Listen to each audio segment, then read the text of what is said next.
नमस्कार दोस्तों, आज से सावन मास शुरू हो रहा है।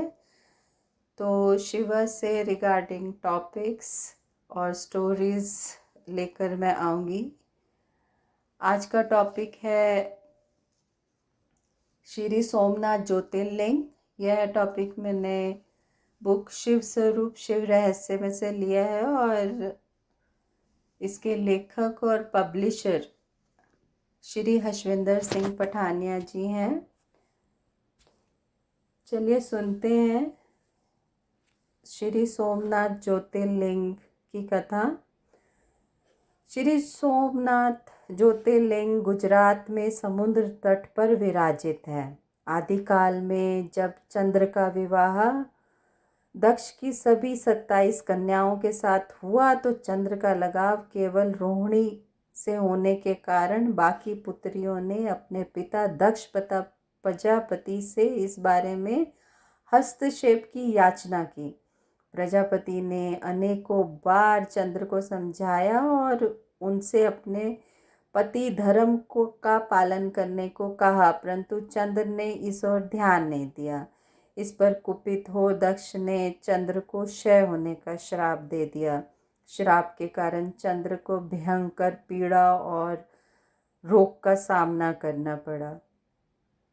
अपनी भूल स्वीकार करते हुए उसने माफ़ी मांगी तो उसे रोग मुक्त के लिए महादेव की शरण में जाने की आज्ञा हुई।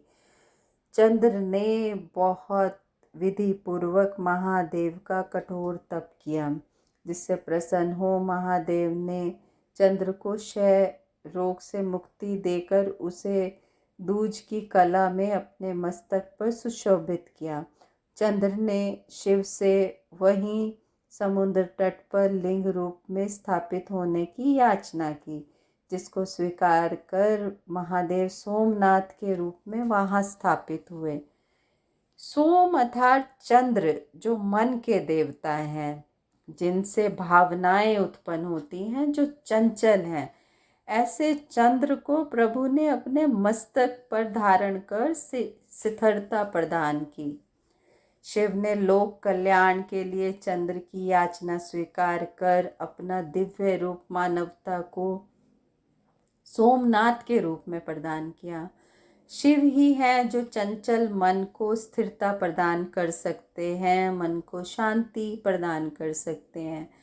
मानव मन में हर क्षण बहुत से विचार आते और चले जाते हैं, मन शांत नहीं हो पाता। चंद्रमा को श्राप देने के कारण भी यही है कि उसका मन कर्तव्य परायण ना होकर एक और झुक गया। जो अपने कर्तव्य से विमुख हो जाता है उसके लिए दंड का विधान है। यही दक्ष ने भी किया।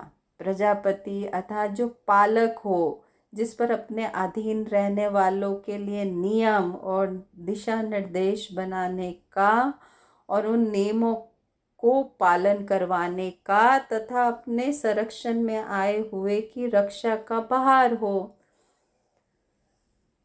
यही राजा का धर्म है। चंद्र ने भी अपनी भूल स्वीकार कर क्षमा याचना की।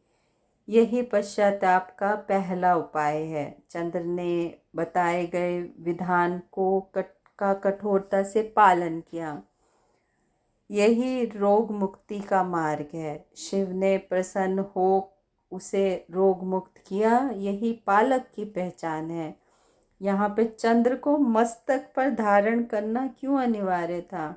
शिव ने उदाहरण दिया, जो निश्चल हृदय से उनकी शरण में आएगा उसको सदैव मुक्ति मिलेगी।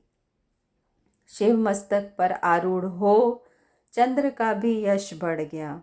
हमारे मन के देव चंद्र को यदि प्रभु अपने मस्तक पर धारण कर सकते हैं तो क्या उनकी शरण में जाने पर वह हमें अपने चरणों में स्थान ना देंगे?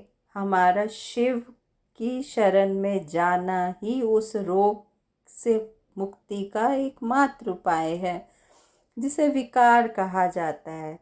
प्रत्येक ज्योतिर्लिंग की अपनी एक विशेषता है। वह मानव जीवन के किसी भी विशेष भाव को, आयाम को, जरूरत को पूरा करने के लिए प्रकट हुए हैं। यदि शिव को प्रसन्न कर पाओगे तो मन की भावनाओं के सागर के किनारे हमारे लिए भी एक ज्योतिर्लिंग के रूप में शिव अवश्य स्थापित होंगे। जय सोमनाथ। आशा है आपको ये स्टोरी अच्छी लगी होगी। आपको ये ऐसी स्टोरीज और सुनने का मन है तो स्पॉटिफाई ऐप पर एपिसोड्स हैं और सनातन ज्ञानोदय पेज पर भी स्टोरीज अपलोड होती हैं।